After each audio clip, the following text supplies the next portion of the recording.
ಬೆಳಗಾವಿದ club ರೋಡಲ್ಲಿ ಬಸವಂತ ಕಡೋಲ್ಕರ್ ಇವರಿಗೆ ಇಬ್ಬರು ಆರೋಪಿ ಶಿವಯ್ಯ ಪೂಜಾರಿ ಮತ್ತು ಮಿತೇಶ್ ಬಡಿಗೇರ್ ಇವರು ಚಾಕುವಿಂದ ಇವರ ಮೇಲೆ ಹಲ್ಲೆ ಮಾಡಿದ್ದಾರೆ. ತಕ್ಷಣವೇ ಅಲ್ಲಿ ಇರೋದು ಜನ ಇವರಿಗೆ ಹಾಸ್ಪಿಟಲ್ಗೆ ಶಿಫ್ಟ್ ಮಾಡಿದ್ದಾರೆ. ಈ ವಿಚಾರದಲ್ಲಿ ಅವರ ಗೆಳೆಯ ಮದನ್ ಈ ನಮ್ಮ ಕ್ಯಾಂಪ್ ಪೊಲೀಸ್ ಸ್ಟೇಷನಲ್ಲಿ ದೂರು ನೀಡಿದ್ದಾರೆ. ಅದರ ಆಧಾರದ ಮೇಲೆ FIR ದಾಖಲು ಮಾಡಲಾಗಿದೆ. FIRನಲ್ಲಿ 4 ಆರೋಪಿದು ಹೆಸರು ನೀಡಲಾಗಿದೆ. ಈ ಶಿವಯ್ಯ, ಮಿತೇಶ್, ಮೋನಪ್ಪ ಪಾಟೀಲ್ ಮತ್ತು ಸಂಪತ್ ಕಡೋಲ್ಕರ್. ಈ 4 ಆರೋಪಿಗಳಲ್ಲಿ ಎಲ್ಲ 4 ಈಗ ಪೊಲೀಸರು ಸಿಕ್ಯೂರ್ ಮಾಡಿದ್ದಾರೆ. ಮಿತೇಶ್ ಬಡಿಗೇರ್ ಇವನು ಅಟ್ಯಾಕ್ ಮಾಡುವಾಗ ಇವನಿಗೇನೆ ಚಾಕುವಿಂದ ಗಾಯ ಆಗಿದೆ. ಅವನು ಒಂದು ಹಾಸ್ಪಿಟಲ್ನಲ್ಲಿ ಅಡ್ಮಿಟ್ ಇದ್ದಾನೆ. ನಮ್ಮ ಪೊಲೀಸ್ ಗಾರ್ಡ್ ಅಲ್ಲಿ ಪ್ರೆಸೆಂಟ್ ಇದ್ದಾರೆ.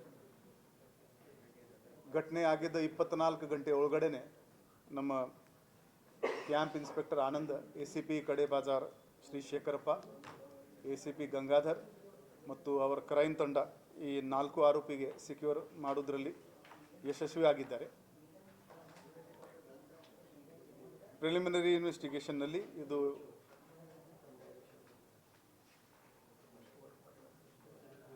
ಒಂದು ಇಂಟ್ರೋಗೇಷನ್ ಮಾಡ್ತಾ ಇದ್ದಾರೆ.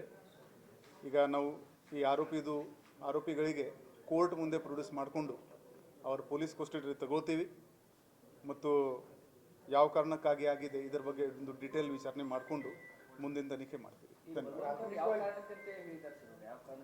ಈಗ ಸಿಕ್ಯೂರ್ ಆಗಿದ್ದರೆ ಬರೀ 24 ಗಂಟೆ ಆಗಿದೆ. ಅವ್ರದ್ದು ಡೀಟೇಲ್ ಇಂಟ್ರೋಗೇಷನ್ ಮಾಡಿದ ಮೇಲೆ ಯಾಕೆ ಆಗಿದೆ ಏನಾಗಿದೆ ಅಂತ ಗೊತ್ತಾಗ್ತದೆ. ಸರ್, ಏನಾದರೂ ಚೂರಿ ಒಳಗಾದಂಥ ವ್ಯಕ್ತಿ ಏನಾದರೂ ಮೈನಿಂಗ್ ವಿಚಾರ ಅಥವಾ ಮರಳು ವಿಚಾರ ಅಥವಾ ಹಣಕಾಸು ವಿಚಾರ ಏನಾದರೂ ಈಗ ಪೊಲೀಸ್ ಕಸ್ಟಡಿ ತಗೊಂಡು ಎಲ್ಲ ಇಂಟ್ರೋಗೇಷನ್ ಮಾಡಿಕೊಂಡು ನಾನು ಒಂದು ಪ್ರಿಮ್ಯಾಚ್ಯೂರ್ ಕಮೆಂಟ್ ನನಗೆ ಕೊಡೋಕ್ಕೆ ಇಷ್ಟ ಇಲ್ಲ. ಎಲ್ಲ ವಿವರವಾದ ತನಿಖೆ ಮಾಡಿಕೊಂಡು ಅದು ಮತ್ತೆ ಮುಂದಿನ ದಿನಗಳಲ್ಲಿ ಅದನ್ನು ಕಾರಣ ಏನಿತ್ತು ಅದು ಕೊಡ್ತೀವಿ.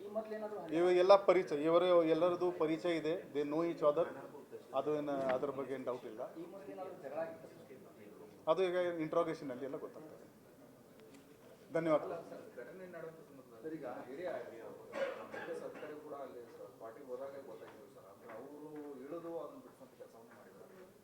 ಹೌದು ಹೌದು, ರವೀಂದ್ರ ಗದಾದಿ ಅವರು ಅಲ್ಲಿ ಇದ್ರು. ಅವರಿಗೆ ನೋಡಿಕೊಂಡೇ ಇವರು ಆರೋಪಿಗಳು ಓಡಿಸೋಗಿದ್ದಾರೆ. ಇಲ್ಲಾಂದ್ರೆ ಇನ್ನೂ ಗಾಯಗಳು ಜಾಸ್ತಿ ಆಗೋದು ಸಾಧ್ಯತೆ ಇತ್ತು. ನಿನ್ನೆ ಇಂಜರ್ಡ್ ಆದವನೇ ಮೀಡಿಯಾಗೆ ಸ್ಟೇಟ್ಮೆಂಟ್ ಮಾಡಿದ್ದಾನೆ. ಇದು ಇಲ್ಲಿಗಲ್ ಮೈನಿಂಗ್ನ ಕಾರಣ ಅಂತ ಹೇಳಿಕೆ ಕೊಟ್ಟಿದ್ದಾನೆ. ಎಲ್ಲ ಆ್ಯಂಗಲಿಂದ ನಾವು ತನಿಖೆ ಮಾಡ್ತೀವಿ. ಅದರಲ್ಲಿ ಏನು ಆ್ಯಕ್ಚುಲಿ ಕಾರಣ ಇದೆ. ಈಗ ನಾವು ವಿಕ್ಟಿಮ್ಗೆ ಕೂಡ ಜಾಸ್ತಿ ಮಾತಾಡಿಲ್ಲ. ಅವ್ರ ಪರಿಸ್ಥಿತಿ ಸೀರಿಯಸ್ ಇದೆ. ಈ ಆರೋಪಿಗಳಿಗೆ ಕೂಡ ಪೊಲೀಸ್ ಕಸ್ಟಡಿ ತಗೊಂಡು ಇಂಟ್ರೋಗೇಷನ್ ಮಾಡಬೇಕು.